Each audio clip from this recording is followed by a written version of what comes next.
Buenas tardes a todos, soy Teresa Iniesta, la directora del Instituto Cervantes de aquí de Milán, y estoy encantada de estar aquí presentando este ciclo de conferencias, Ciencia Política y Diplomacia, el papel de los científicos en el proceso de decisión, que es el fruto de un trabajo de más de un año, que comenzó estando todavía en pandemia, cuando empezamos a hablar con algunos de los miembros de Asieri, entre ellos Covadonga, que estará con nosotros hoy, y pensamos en la importancia de dar a conocer tanto el trabajo de los científicos como su implicación en la toma de decisiones políticas.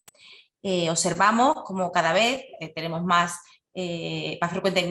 frecuentemente las emergencias sanitarias, medioambientales y tecnológicas, como por ejemplo lo que hemos vivido con el COVID, requieren de una respuesta inmediata por parte de los gobiernos y de los políticos, como bueno, en el caso exactamente de estos días. Aquí, por ejemplo, en Milán estamos viviendo una calidad del aire muy mala, y necesitamos que tenga pues una respuesta lo antes posible, porque afecta físicamente inmediatamente a todos los habitantes. Por otro lado, también sabemos que la población actual está cada vez más informada y reclama más asistencia y protección por parte de los gobiernos.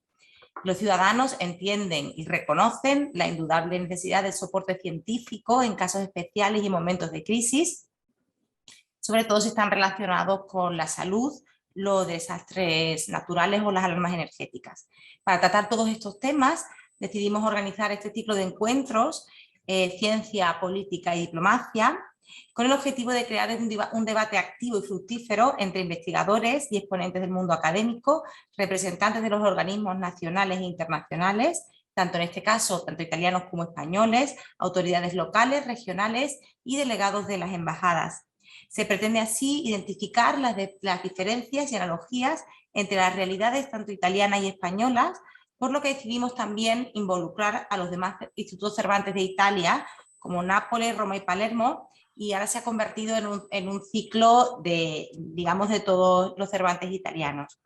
La primera conferencia la realizaron nuestros compañeros de Roma, dedicado al papel de la ciencia en los procesos de toma de decisiones en el ámbito político y legislativo. El próximo 9 de noviembre, el Instituto Cervantes de Nápoles se encargará de hablar sobre polución y calidad del aire, y se cerrará este ciclo con la conferencia organizada por el Cervantes de Palermo el día 23 de noviembre, que abordará el tema de la biodiversidad y los fondos marinos. Muchas de las preocupaciones sobre el medio ambiente empezaron a desarrollarse en áreas urbanas, donde los cambios en el uso del territorio y la sobrepoblación pusieron en evidencia el empeoramiento de las condiciones medioambientales que podían afectar a la salud de los ciudadanos. Científicos expertos en medio ambiente, climatólogos y urbanistas, se encontraron en los primeros grupos de expertos que fueron llamados para dar su opinión y asesorar a administraciones públicas cuando se empezaron a observar y reconocer estos problemas medioambientales, pues ya a partir de los años 70. El objetivo de este encuentro, como decíamos, es dar a conocer la importancia de que haya una comunicación fluida entre los expertos científicos, académicos y las administraciones públicas. En este caso, el que tenemos hoy son las locales. Y hoy en concreto nos centraremos en los cambios que se han producido y se producen en las ciudades de Milán y Valencia con el fin de preservar el medio ambiente. Voy a dejar ahora la palabra a nuestra moderadora, a Covadonga Astorga, para que presente a nuestros invitados, a los que me gustaría dar de nuevo las gracias por su disponibilidad y por estar aquí con nosotros hoy. Presento así un poco a Covadonga. Ella es doctora en Química Orgánica por la Universidad de Oviedo, posee un Executive Master in International Negotiation and Policy Making, otorgado por el Graduate Institute of Ginebra en Suiza.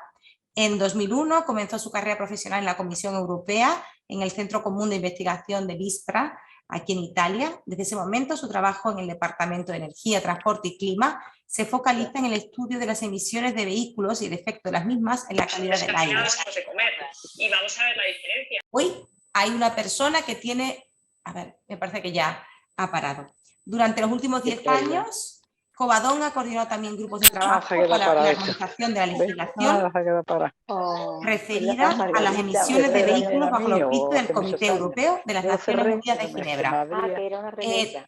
Pido por favor No sé por qué. que desactiven el audio. No sé si Carmen, tú lo puedes desactivar como de los demás, perfecto. Y doy la palabra a Covadonga, le doy las gracias de nuevo por ser la moderadora y por...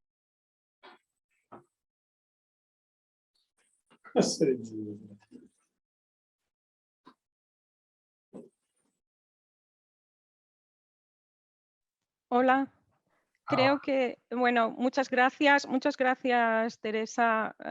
Gracias, creo que en el último momento no he ido bien, pero tomo ya la palabra entonces, agradeciendo sobre todo en esta ocasión de nuevo al Instituto Cervantes por la posibilidad que nos da para hacer estas conferencias. Es un placer para mí compartir de nuevo este tiempo con vosotros, con los invitados y con la audiencia que nos acompaña hoy. Creo que ya hay un número razonable y seguramente alguien más se unirá. Bueno, pues ni que decir tiene que esta tarde me encantaría estar con los ponentes y con vosotras también en la sede del Instituto Cervantes en Milán, pero bueno, espero que se pueda recuperar esta tradición un poco más adelante. Es una colaboración que empezó hace, si no recuerdo mal, casi 5 años y que quizás se pueda retomar en el 2022, esperemos. Muchísimas gracias por esta oportunidad. Hoy, y con una pandemia por medio, como decía antes Teresa, podemos continuar este proyecto de divulgación. Fundamentalmente, como decía ella en su introducción, es una segunda sesión de un ciclo de 4 encuentros que lleva por título Las transformaciones en las ciudades para crear espacios más sostenibles. Digo muy brevemente cómo surge esta idea, que creo que es nada más que recordar que se concibe como un debate entre investigadores y representantes de organismos oficiales. Hoy dedicamos la sesión a aspectos más locales o municipales de esa aproximación entre ciencia, asesoría técnica y política. Y que creo que además está entre las preocupaciones de los ciudadanos. Nos referimos hoy a 2 realidades locales, Milán y Valencia. Intentaremos así con los invitados encontrar, identificar diferencias y analogías también entre estas realidades italiana y española. Yo creo que a nadie se le puede escapar que hubo una pandemia y un virus que han puesto en evidencia seguramente cómo la ciencia está cada vez más en el centro de atención cuando debemos encontrar soluciones y tomar decisiones, sobre todo si son decisiones que se toman con rapidez. Esto también sucede a nivel local. La población yo creo que ve cada vez más la necesidad de un soporte científico en casos especiales. Hoy está sucediendo, vemos en los telediarios, sobre todo españoles, la situación en Palma. Hay alarmas que llamaríamos energéticas, hoy está afectando al precio de la luz y la gente se preocupa, pero sobre todo si están relacionadas con la salud. Y lo vimos no hace falta que ilustre este ejemplo, pero quiero recordar que hubo también un efecto en la movilidad de nuestras ciudades y puso, creo, en evidencia la necesidad de espacios urbanos más sostenibles y agradables para la población, sea o no en una situación de dificultad. Así que hoy yo paso ahora a presentar a los ponentes. Creo que hoy es una oportunidad para charlar y conocer la potencialidad de los beneficios de esa comunicación, sobre todo si es una comunicación fluida y estructural entre expertos científicos, académicos, administraciones públicas. Hoy hablamos de administración pública local. Y así quisiera, para dar paso a una intervención, y explico cómo tendrá lugar esta esta sesión con una intervención breve de unos 4 o 5 minutos por parte de cada ponente. Están con nosotros hoy Vicente Franco, Ricard Pérez Casado y Simona Colarini. Vicente Franco nos acompaña hoy desde Bruselas, está trabajando en la Dirección General de Medio Ambiente de la Comisión. Ricard Pérez Casado es alcalde de Valencia y estuvo trabajando en proyección territorial y sociedad, está en Valencia. Y Simona Colarini, directora de urbanismo en el Ayuntamiento de Milán. Les doy algunos datos más. Creo que en justicia les debemos introducir esta presentación con una breve reseña de su currículum. Empiezo quizás por la persona con más experiencia, en este caso Ricard Pérez Casado, que se licenció en Ciencias Políticas en la Universidad de Madrid. Es doctor en Historia Contemporánea por la Universidad de Valencia y fue consultor de urbanismo para empresas privadas e instituciones públicas. Ricard fue también alcalde de Valencia por el PSOE entre el 79 y el 88 y posteriormente administración de la Unión Europea en Mostar, en Bosnia y Herzegovina, en 1996. Creo que una labor de tanta dificultad será hoy también quizás un punto de referencia para compartir con nosotros esa experiencia. Posteriormente, entre el año 2000 y 2004, fue diputado por Valencia en Cortes Generales y entre el 2005 y 2008, presidente de la Comisión Delegada del Instituto Europeo del Mediterráneo. Ricard está actualmente jubilado, creo que después de toda esta experiencia merecidamente, pero continúa su actividad siendo autor de diversos libros y colaborador en prensa. Bienvenido y muchas gracias por estar con nosotros. Quisiera ahora dar una nota, una referencia sobre Simona Colarini. Benvenuta Simona, farò anche la presentazione in spagnolo. Simona Colarini es arquitecta y urbanista, doctora en planificación territorial y urbana y actualmente directora del Departamento de Urbanismo del Ayuntamiento de Milán. Entre 1988 y 1995 trabaja en el Politécnico de Milán en investigación territorial y colabora con empresas públicas en el ámbito de la planificación medioambiental. En este momento, y como directora del Departamento de Planificación Urbana, se ocupa de programas, proyectos urbanos, complejos, urbanismo y normas de construcción. Entre sus numerosos proyectos, creo que tiene un abundante currículum, citaré dos, como son Milano 2030 o Reinventing Cities, y también ha representado al Ayuntamiento de Milán en el Comité Directivo del Instituto Nacional de Urbanismo y en otros organismos institucionales. Grazie anche a Simona per essere oggi con noi e benvenuta. Vicente Franco es nuestro tercer invitado, ha sido compañero mío aquí en el Centro Común en Ispra, en Italia, y es un placer que estés también hoy con nosotros. Vicente es doctor ingeniero industrial por la Universidad Jaume I de Castellón. Lleva más de 15 años de experiencia laboral en España, Italia, Alemania y Bélgica. Y durante este tiempo ha acumulado conocimientos en el campo de la contaminación industrial, la medida y la modelización de emisiones de vehículos y en la calidad de aire. Es también coautor de alrededor una veintena de artículos de alto índice de impacto y desde 2016 Vicente trabaja en Bruselas como funcionario de la Comisión Europea en la Unidad de Aire Limpio de la Dirección General de Medio Ambiente. Concluyo con esto, bienvenido a ti también, Vicente, concluyo con esta introducción y pasamos a lo que será ya el desarrollo, como decía antes, los tres ponentes. Tenéis pensad quién de vosotros quiere dar el primer paso, si quizás Ricard o Vicente, Simona, para esta breve introducción en la que cada uno de vosotros nos daréis una primera idea de cuál es vuestra aproximación a este tema. Después habrá una serie de preguntas y respuestas entre los participantes también, a los que invitamos a escribir en este diálogo, en el chat, que comúnmente llamamos en el chat, sus preguntas que nosotros o ustedes mismos pasarán a los invitados. Y con esto yo me paro aquí y les doy las palabras a ellos, dándoles de nuevo las gracias.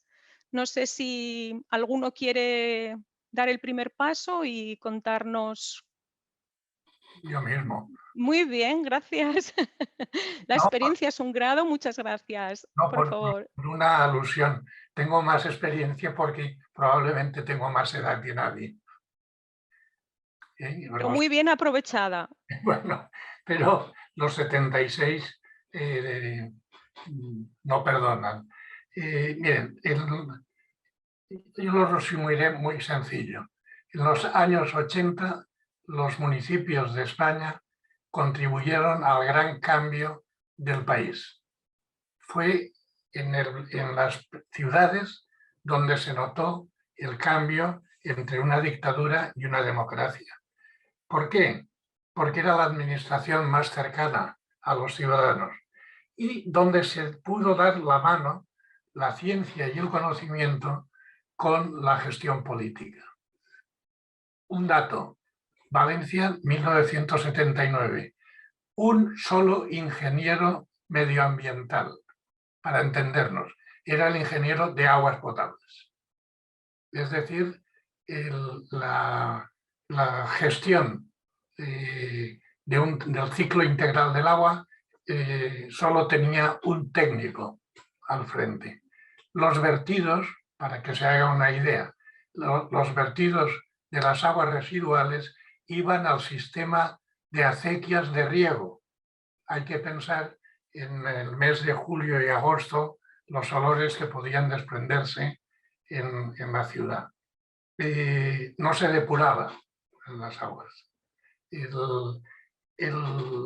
La planificación urbanística, yo me había dedicado con anterioridad a ello, con equipos de profesionales, arquitectos, ingenieros, etc.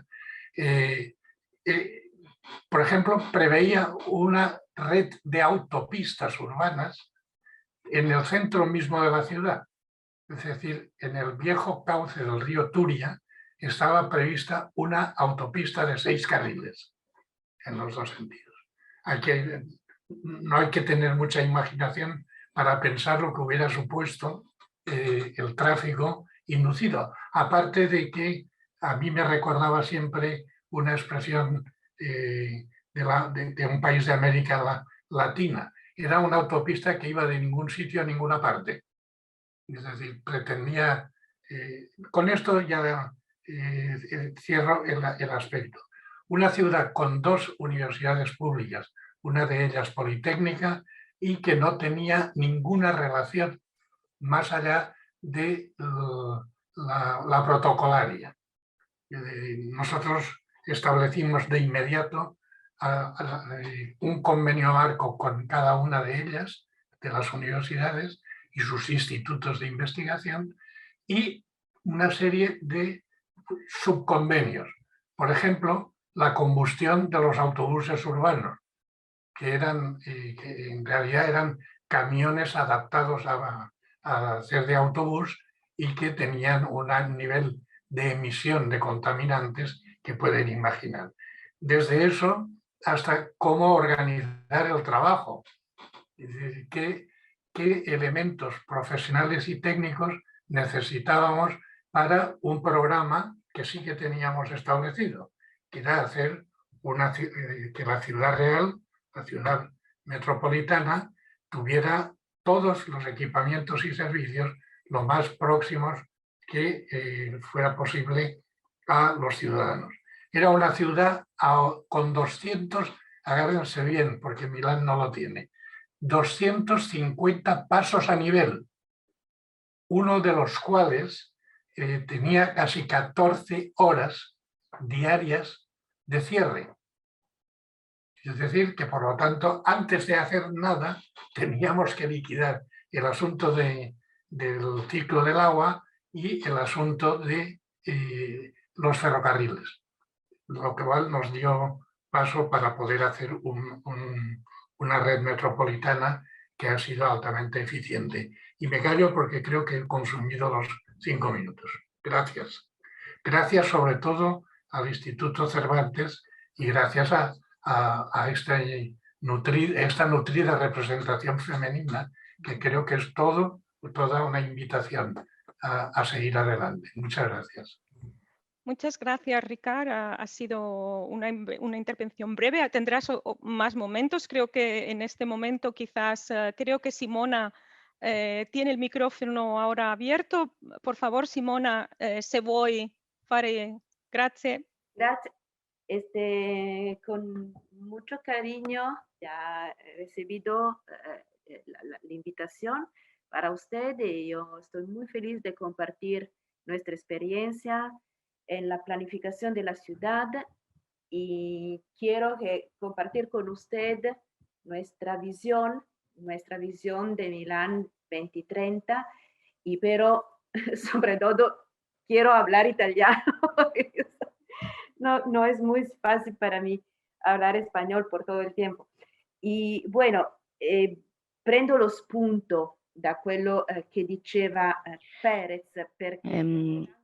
Siguiendo con lo que decía Ricard Pérez, muchas gracias por mencionar la representación femenina y es un placer representar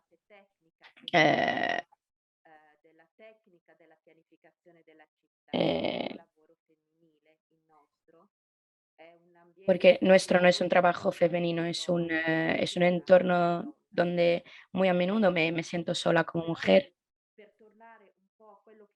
Para volver un poco a lo que decía Pérez, hablando de los años 70 y 80, en la realidad española, en las ciudades que se encontraron en una situación de pobreza, a enfrentar temas importantes con respecto a la transformación de la ciudad, con estructura técnica muy débil. Esta experiencia la vivimos nosotros en los años 90.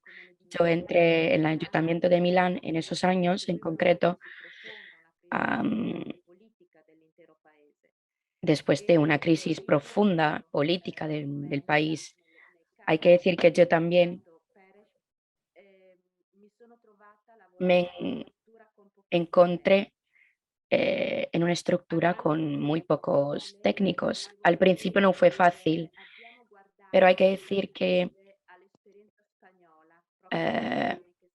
miramos la experiencia española en esos años, que tomó mucha importancia en todo el mundo, por lo que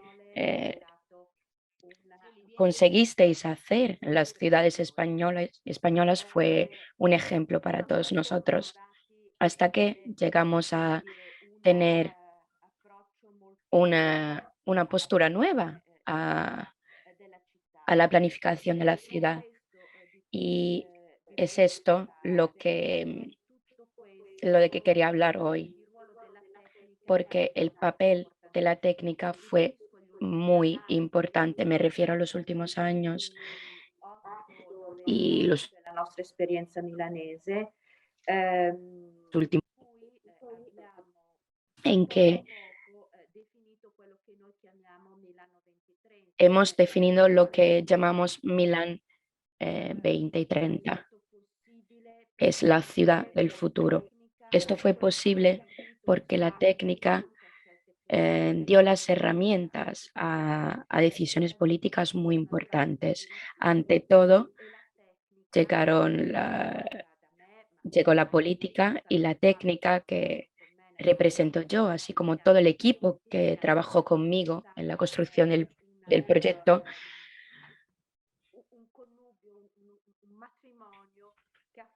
Fue un matrimonio, una combinación que funcionó muy bien. Tuvimos un objetivo muy importante porque empezamos a mirar a los problemas de la ciudad. Vimos cómo teníamos, por ejemplo, el problema de calor, de cambio climático importante. Tenemos un problema de consumo del suelo. Entonces, las primeras decisiones a las que la técnica dio una respuesta fueron respuestas a estos problemas. Construimos un plano para toda la ciudad de Milano que pretende reducir la huella de carbono, hemos reducido el consumo del suelo del 4% y en una ciudad como Milán, donde el desarrollo edilicio ha sido siempre un tema fundamental, no ha sido un percurso fácil. Lo hicimos hablando mucho con la ciudad. Para llevar a cabo estos planes hemos tenido miles de encuentros con los ciudadanos y hemos llegado a tener una visión para el futuro, una visión estratégica para el futuro basada sobre todo en el sistema del verde, en la calidad ambiental, pero con un objetivo muy importante, que es lo que siempre digo, las herramientas sirven y sobre todo las herramientas urbanísticas sirven para poder pensar a una calidad mejor de la vida de nuestras comunidades. Y este es el objetivo que creo hemos conseguido lograr. Perfetto, grazie mille, grazie a tutti per essere anche, avremo più occasione di avere tempo, però magari questo primo intervento. Gracias a todos. Giusto così. Doy la palabra entonces a Vicente Franco. Vicente, gracias también por estar. Si quieres darnos tu opinión y tu aproximación quizás desde tu posición un poco alejada de esta realidad local. Sí, bueno, pues si quieres puedo hablar de eso, porque se acusa mucho a la Comisión de estar muy alejada, parece una administración muy lejana a los ciudadanos. Si quieres luego podemos hablar de eso, pero yo quería decir, hacer una pequeña anécdota. Cuando le he dicho a mi madre que iba a participar en esta conferencia con Ricard, me ha dicho, gracias a Ricard el Parque del Cauce del Turia existe, porque si no, porque querían hacer una autopista. Y Ricard no se ha atribuido el mérito, pero claramente ese parque que tanto les gusta a los valencianos está ahí porque Ricard se plantó y porque tuvo la intuición y el buen hacer de decir, de pensar en los años 80, cuando a lo mejor no todo el mundo era del mismo parecer, que eso era importante. Exacto. Entonces, pasamos de una época de hace 40, 50 años, bueno, 40 solo, en la que prácticamente nos basábamos en gente que estaba aislada y que tenía una intuición de lo que había que hacer, que a lo mejor no tenían datos.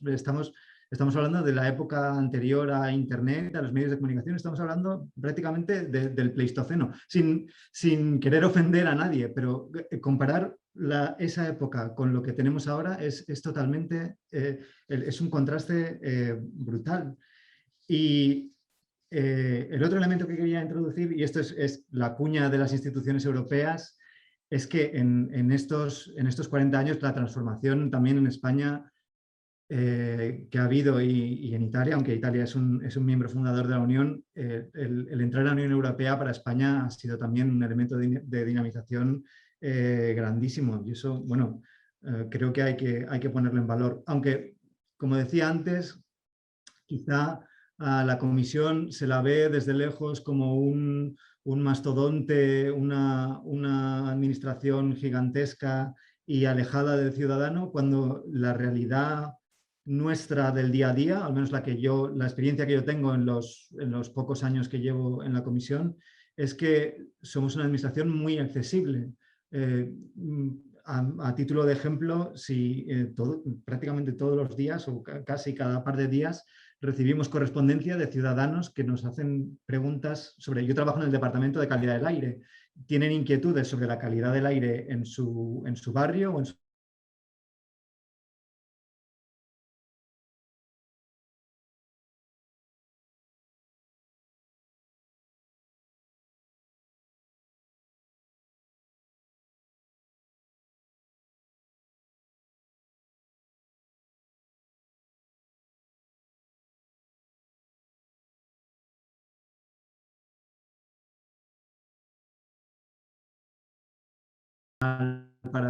para dirigirse a la Administración Europea. Pero eso no es así. El mundo en el que vivimos ahora es mucho más inmediato, mucho más conectado, sobre todo después de la pandemia. Esta misma conferencia es un ejemplo de eso. Estamos desperdigados por toda Europa y estamos como si estuviéramos hablando cara a cara.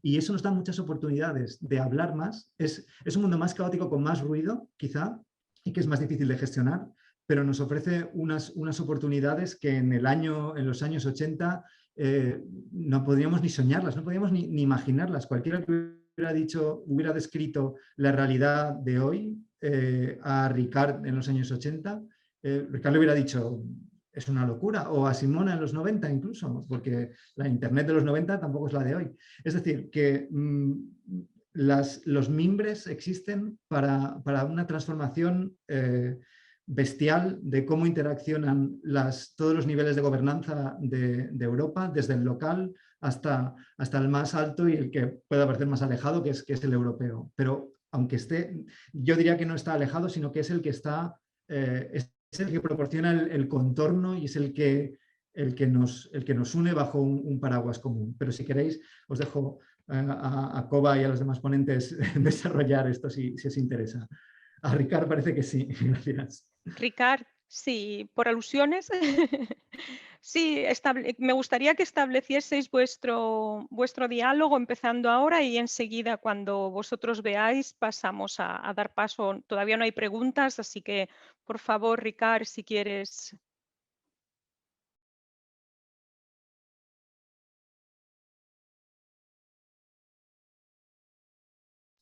No te oímos, Ricard. Un segundo. Ahora sí. Iba, creo, a provocaros una sonrisa y me ha dado pie Vicente. El 23 de febrero del 81 hubo un golpe de Estado. En Valencia triunfó. Si hubiera habido teléfonos móviles, no se hubieran movido los tanques. Porque yo hubiera podido hablar con los oficiales. Y si hubiéramos tenido un ordenador, no te digo, un portátil. Pero aparte de eso, mira, 1986, para los de mi edad, es el año del nacimiento de España como país europeo.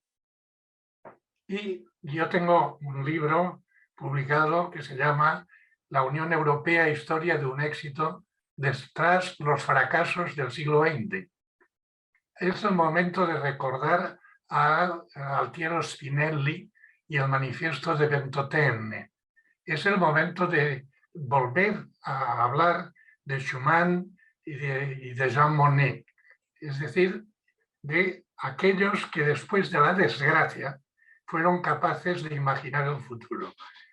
En una medida muy modesta, los alcaldes y concejales españoles de 1979 teníamos una desgracia, pero teníamos una ambición: convertir la desgracia en virtud. En el caso nuestro de Valencia, dale las gracias a tu madre, pero sí que es verdad que tuve oposición frontal.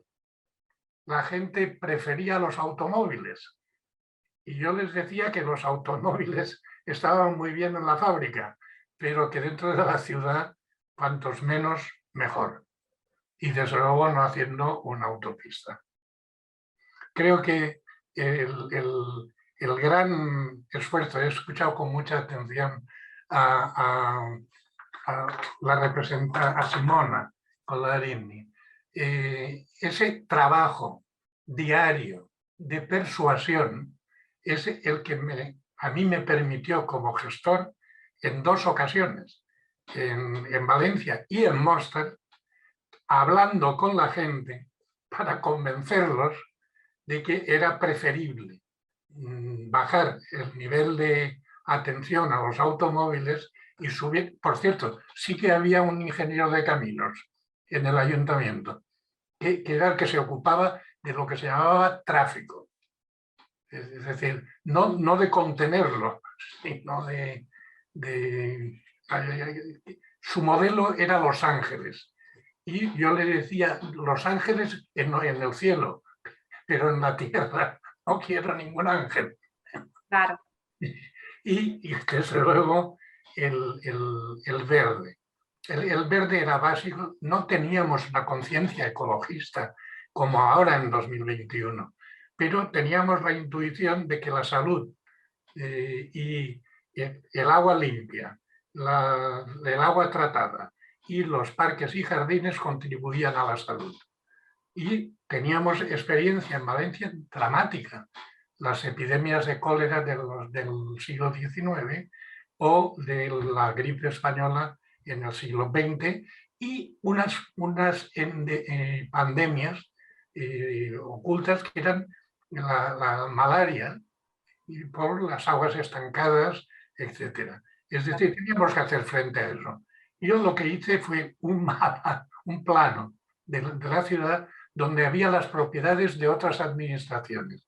Por ejemplo, el Ejército del Aire tenía un cuartel que la ciudad había engullido. Digo, ahí hacemos un parque. Y costó mucho convencerlos. El Ministerio de Agricultura tenía una estación de pruebas o de ensayos que tenía que trasladar fuera de la ciudad. Digo, me la quedo y hago otro parque. Y así sucesivamente. De tal modo que el resultado, que tampoco los ciudadanos, como sabe muy bien Simona, lo sabe muy bien, los ciudadanos no lo ven, lo quieren ver enseguida, mañana. Y cuando les dices, cuidado que para hacer el jardín del Turia necesito quitar el matadero, necesito hacer las conducciones de aguas fecales, necesito antes de plantar un árbol. Pero yo creo que les convencí. Me dijeron una cosa muy bonita que tengo que recordar con vanidad. Dice, no sabíamos si lo que decía era verdad, pero era muy bonito. Y digo, no, esperaros porque será verdad. Gracias. Simona, creo che... No, sono moltissime le sollecitazioni, no, che ha ricordato. Noi abbiamo vissuto Nosotros vivimos esta misma experiencia justo durante el periodo de la pandemia. Milán decidió hacer algo también durante el lockdown. Pensábamos que teníamos que hacer algo en este periodo de crisis.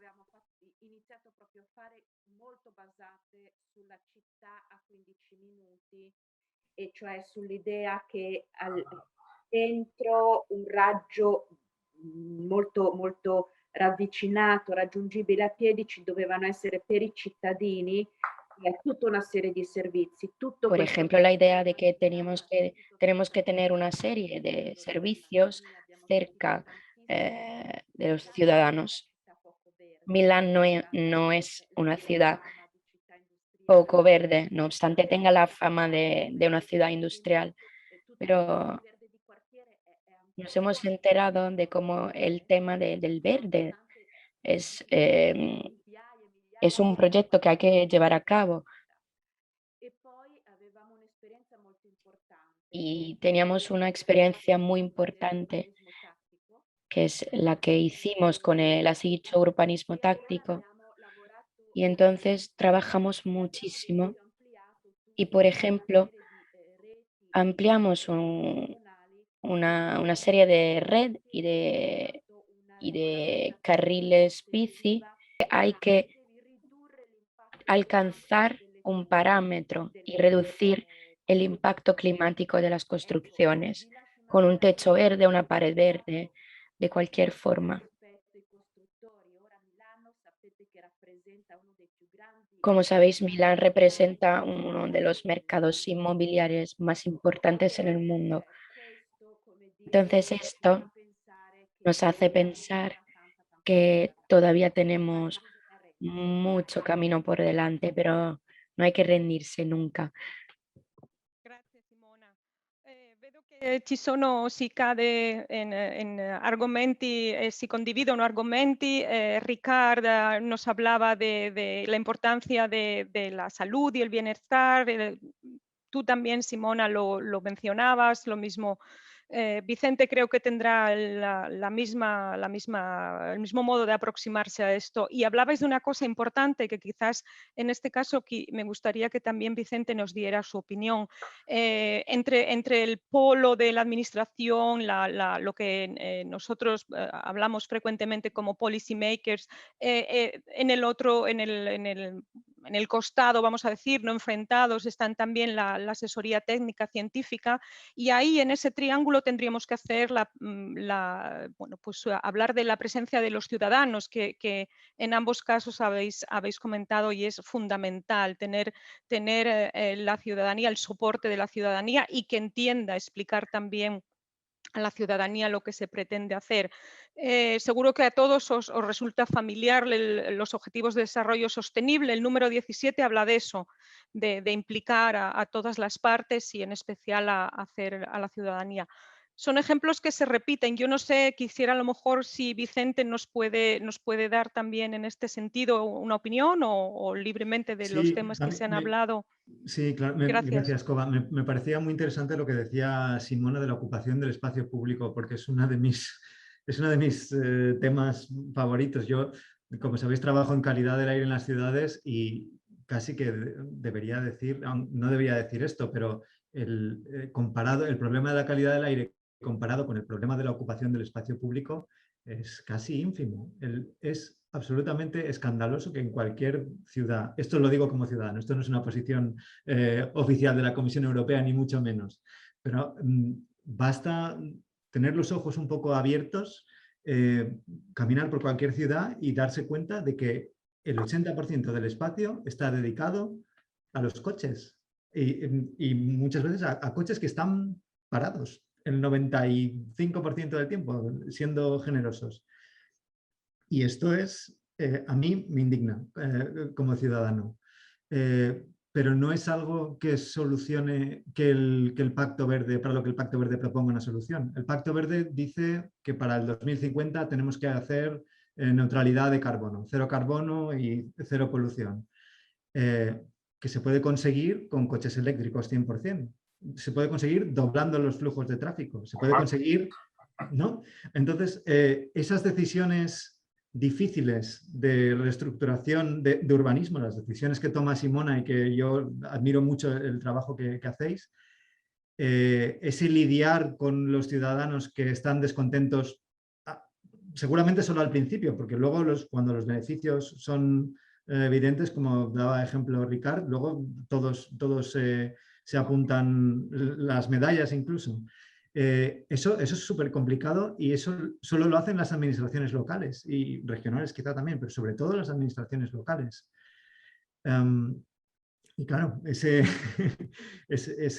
trabajo pues hay que reconocerlo también y hay que darle el apoyo. Y la ciencia en este caso puede ayudar.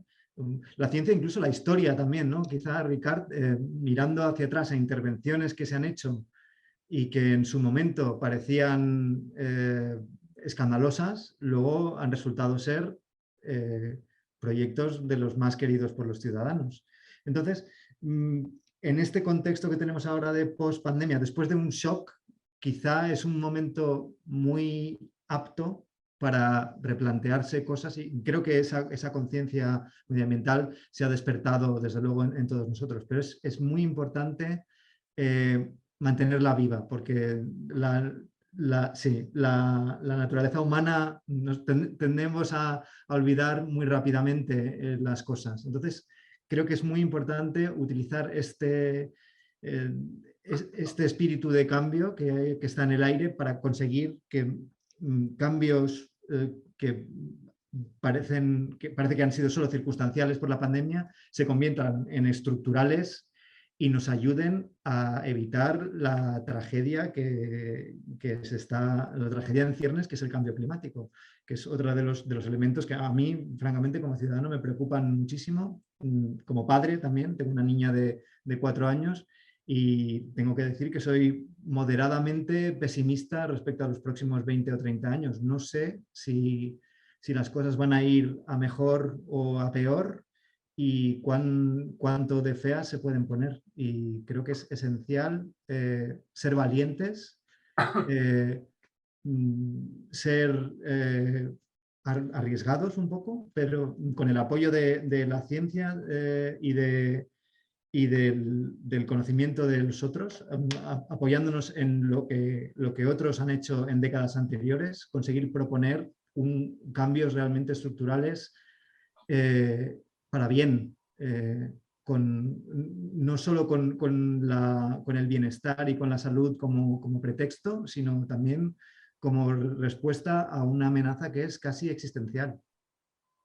Perdón por ponerme un poco dramático, pero realmente es así. No es algo que venga el año que viene dentro de unas décadas, pero es un tren con tanta inercia que va a ser muy difícil de parar y cualquier esfuerzo es poco. Estoy totalmente de acuerdo, ma credo sia anche molto importante. Estoy totalmente de acuerdo, pero también creo que es importante, sobre todo por parte de las ciudades, que hoy representan la verdadera frontera para luchar, sobre todo en el tema de la crisis climática, y intentar cambiar el modelo de desarrollo.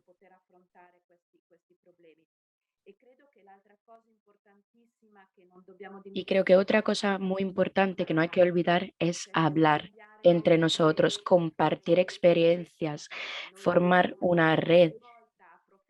Cada vez en estas ocasiones, y por eso os agradezco otra vez, porque realmente poder compartir nuestras experiencias y a nivel internacional es algo súper importante para poder convencer también a nuestros representantes políticos que ese es el camino que hay que percorrer. Yo quiero apuntarme a algo que ha dicho Vicente y ejercer un poco de historiador. Después de la última epidemia de cólera, 1885, se extendió la red de aguas potables en Valencia. Los médicos convencieron que el vector de transmisión eran las aguas contaminadas y por lo tanto que era una buena idea gastar dinero para hacer una red de agua potable que llegara a todos los domicilios. Yo tengo una duda nada más, Simona. Yo he trabajado mucho en urbanismo. Todavía no tengo la convicción clara de qué es el urbanismo táctico. Pertenezco a una generación que resumíamos en el modelo Barcelona para el gran modelo, o los modelos de intervención en centros históricos como Bolonia, cuando era alcalde Renato Zangheri, que era también un histórico. No. El urbanismo táctico como alternativa a las ambiciones me da un poco de temor. No, no puedes sustituir. Y una anécdota. Yo fui el autor del primer carril bici de Valencia. Me pegaron. Me pegaron físicamente. Me agredieron. Sí. Y además dijeron que el carril estaba hecho contra los ancianos y los discapacitados. Tuve que traer al presidente de la Federación Mundial de Ciclismo a que avalara, que era valenciano, Luis Puig, que avalara que no era malo. Che non era male. All'urbanismo tecnico. No, allora, noi lo chiamiamo così. A ver, el urbanismo táctico lo llamamos así, pero en realidad fue simplemente una gran idea. Empezamos los primeros experimentos, por así decirlo, gracias a una colaboración importante que tuvimos con Bloomberg. Tuvimos un grupo de ellos aquí en Milán durante unos años en la primera administración del alcalde Sala. Y tiene un papel muy sencillo, no sustituye, pero con una intervención muy, hablamos de 15.000 euros, toma un espacio. Empezamos por las afueras, sobre todo ahí.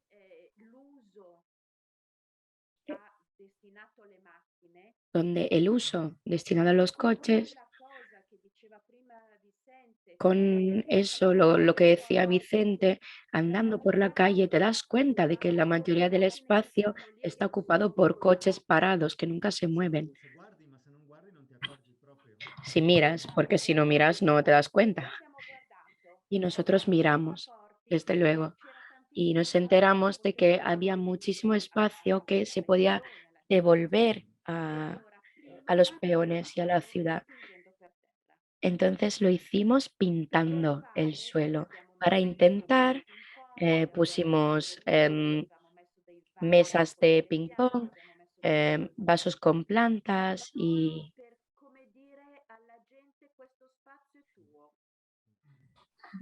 simplemente para decirle a la gente, este espacio es tuyo. A ver, si te gusta, luego lo convertiremos en un proyecto definitivo. Llamamos a la gente para pintar el suelo, niños, ancianos, familias, y eso significó realmente eso, la ciudad es tuya, toma tu ciudad. Y esto hizo que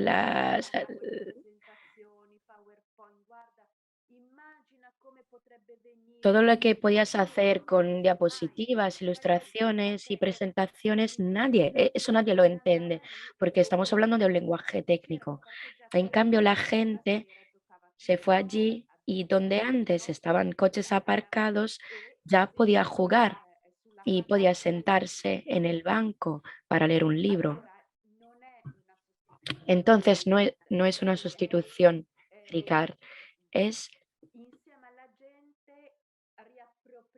trabajar junto a la gente para retomar ese espacio.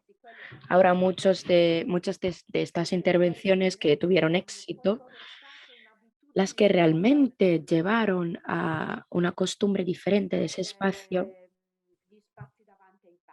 los espacios frente a los bares, las tiendas que volvieron a abrir porque estaban cerradas, porque no tenían espacio.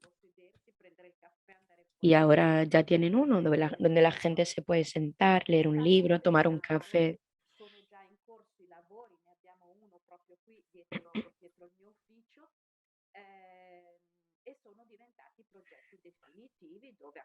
Se han convertido en proyectos definidos.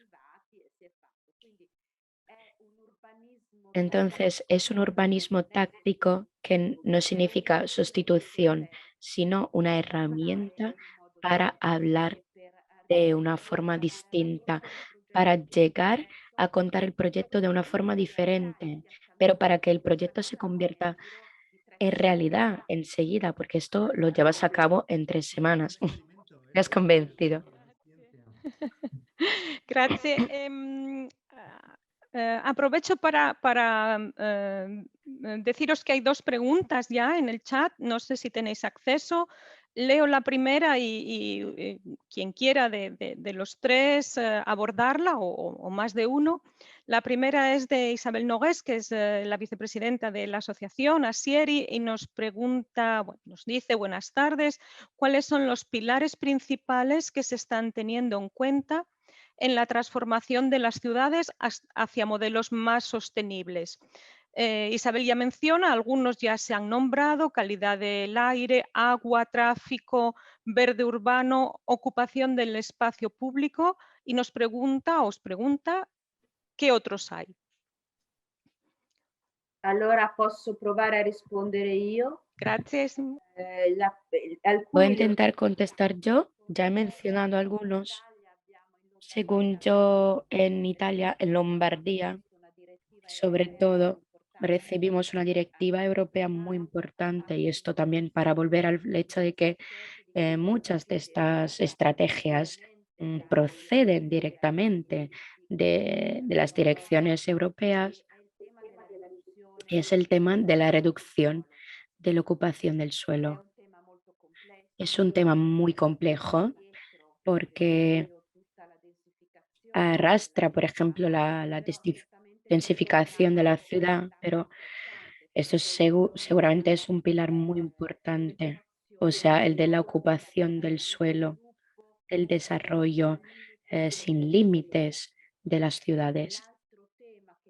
Otro tema que quería destacar es la calidad de las construcciones. Es un pilar muy importante porque abarca todo el ciclo de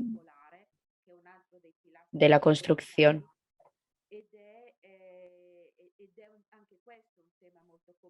Este también es un tema muy complejo porque concierne los procesos productivos y edilicios, el tema de los materiales, de las tecnologías, pero sí, creo que estas también son dos cuestiones muy importantes. Simona, Magari, ahora paso a leer, a no ser que haya algún otro comentario por vuestra parte, paso a leeros la segunda pregunta que tenemos y que la hace Alejandro.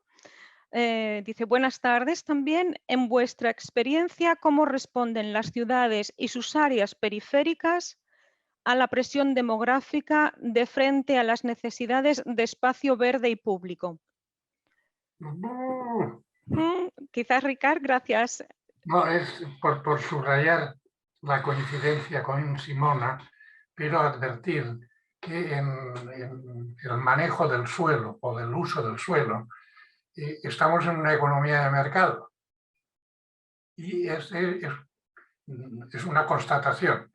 Yo tengo mi opinión y tengo mis ideas al respecto, pero el mercado ejerce una presión tremenda. Por ejemplo, por esa expansión que a mí me da pavor, es la expansión indefinida de las ciudades. En algún punto tendremos que parar. Si uno hace caso a los agentes urbanos, por ejemplo, los promotores de viviendas, nunca pararían. Y este es un tema. Y el segundo, en las áreas periféricas y qué hacer ante la presión demográfica. Nosotros en los años 60 y 70 del pasado siglo sufrimos un auténtico alud, las grandes ciudades españolas, auténticos aludes de inmigrantes internos del campo a la ciudad.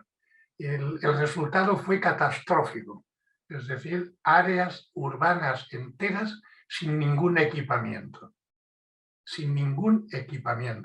Y por cierto, paréntesis, que creo que le hará gracia a Vicente y a Simona, coches estacionados, aunque sean eléctricos, siguen siendo coches estacionados, que además gastan baterías con metales de difícil gestión. Pero bueno, para responder a nuestro amigo, en las áreas periféricas necesitan todo. Lo saben muy bien los gestores urbanísticos. Nosotros hemos tenido barrios enteros sin ningún tipo de equipamiento. Es decir, la edificación dejada caer y además una edificación de mala calidad.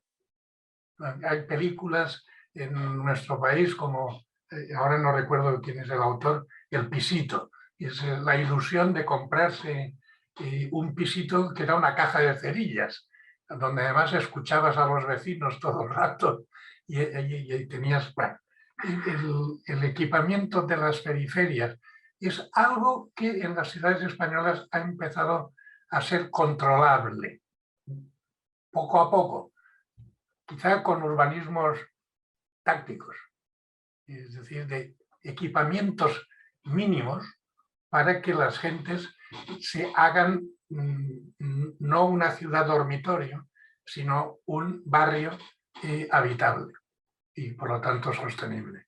No sé si les convenceremos a quien nos ha preguntado.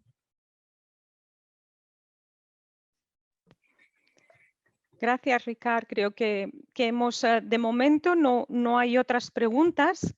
Yo creo que se han ya abordado, esperamos un poquito más, quizás sí, parece que te lo agradecen y dicen sí, muchas gracias.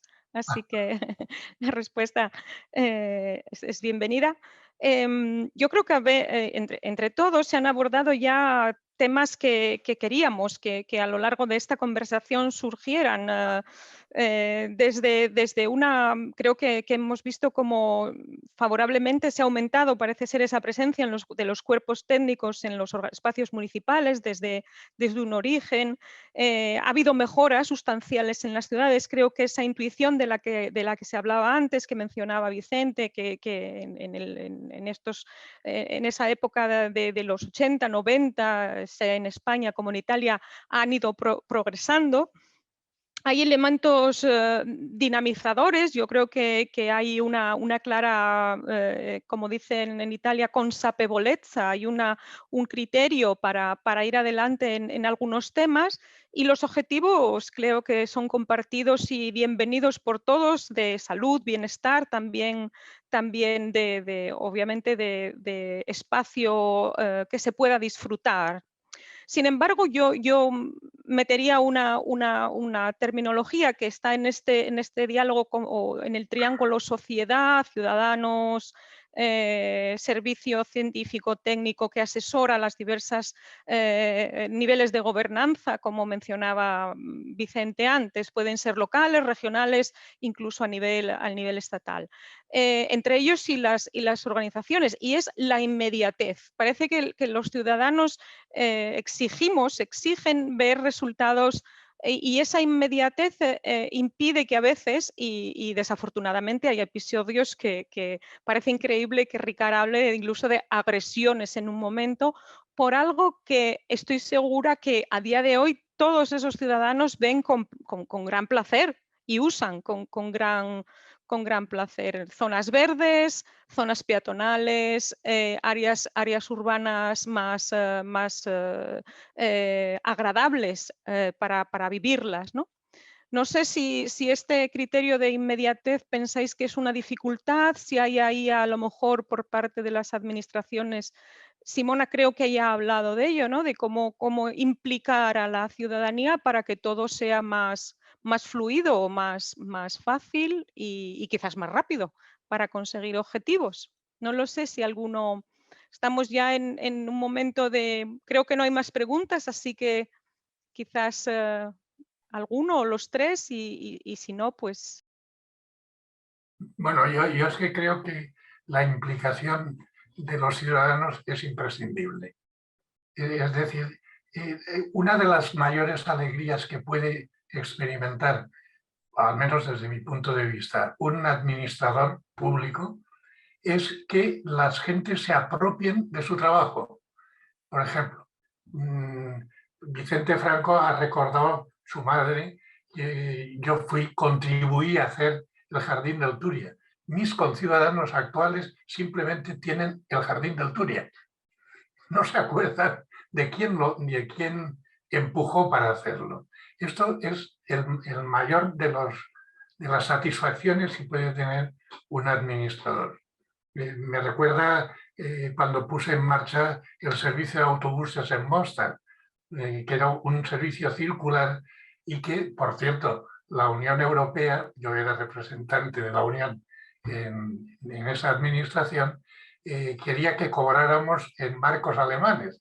Y yo le dije una solución muy española y muy valenciana: que suban al autobús, que paguen en lo que quieran, en la moneda que quieran, y por la noche haremos caja. Si suben los serbios, pagarán en dinares; si suben croatas, pagarán en cunas; y si suben musulmanes, pues unos con cunas y otros con dosmas. Es decir, la complicidad de los ciudadanos es básica. Incluso cuando fue una agresión mínima y hace 40 años. Pero cuando lo hacen suyo y lo disfrutan, creo que es la compensación de dedicarse desde un punto de vista político. Desde un punto de vista técnico o científico, creo que la satisfacción debe ser igual. Es decir, quien trajo el agua potable a Valencia merece un monumento, nadie se acuerda de él, pero evidentemente es un hombre que acabó satisfecho. Por cierto, era un canónigo de la Catedral de Valencia. Pero yo estoy de acuerdo sobre todo con eso de implicar a la gente, porque lo hacen suyo. Y me ha hecho mucha gracia y por eso le he dicho a que me has convencido a Simona, porque si se ponen a jugar donde había coches, quiere decir que se han hecho propietarios del sitio donde estaban los coches, que es suyo. Y uno de los objetivos, aparte de zonas verdes, muchas y muchísimos, es la recuperación del espacio público para ser transitado. A mí me decía un profesional, creo que muy conocido, que fue alcalde de Porto Alegre, en una visita a Valencia, y dice, es que voy tropezando con señales de tráfico, semáforos, etcétera, que no hacen ninguna falta y que sin embargo te impiden. Yo soy de los que mira la ciudad a la altura del ser humano. Es decir, y entonces me gusta ver los balcones y ver el suelo y ver que si hay colgaduras de banderas o de ropa tendida.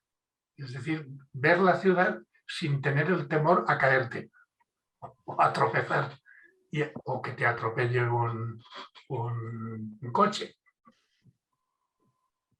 Gracias, Ricard. Tenemos todavía algunos minutos, no muchos, pero quizás Simona o Vicente queréis hacer algún comentario, comentario final y creo que vamos a tener que ir pensando en cerrar, aunque es tremendamente agradable este diálogo. Discúlpame porque para mí me está cerrando la oficina. Perfecto, todos estamos en el tiempo de descuento. Simona, si quieres hacer algún comentario, despedirte y creo que vamos... No, io sono veramente molto contenta della... Yo estoy realmente muy feliz con el encuentro que tuvimos hoy. Estoy totalmente de acuerdo con lo que decía Ricard, lo que acaba de decir Ricard, porque el técnico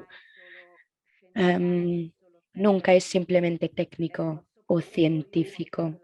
Sobre todo yo hablo por mí. Mi tema, que es el urbanismo, el impacto social es demasiado fuerte para los que hacen este trabajo. Todo lo que hacemos afecta a la vida de los ciudadanos. Y solamente con esa idea en nuestra mente que todo lo que hacemos es para la calidad de vida de nuestras comunidades, solo así podemos hacer bien nuestro trabajo. Gracias, Simona, por estar con nosotros. Vamos a tener que ir concluyendo. Quizás, Vicente, para también saludarnos, nos dices también algunas últimas palabras. Quizás creo que Teresa quiere despedir el evento y yo, por mi parte, antes de que, en este caso, Vicente nos diga alguna conclusión final, desde su punto de vista, yo quisiera recordaros que hay otros dos eventos que ya se mencionaron. Uno es el 9 de noviembre, organizado por el Instituto Cervantes en Nápoles, y en ese se tocará un tema más cercano a la polución y problemas medioambientales. Igual que en esta ocasión tendremos representantes de dos ciudades, que serán en ese caso Nápoles y Bilbao, así que será un formato parecido. Y por último habrá otra sesión a finales de noviembre el 23 de noviembre y en ese caso será el Instituto Cervantes en Palermo y el tema que se tratará será biodiversidad y los fondos marinos. O sea que a todos los que participáis hoy el foco de la atención será también en el tema de relación entre asesoramiento científico-técnico y en algún caso administración regional o local, y os invitamos a seguirnos. Yo concluyo aquí. Io devo salutarvi anche. Grazie. Grazie a tutti. Os tengo que dejar. Muchas gracias a todos. Próxima volta en español. Claro que sí. Claro que sí.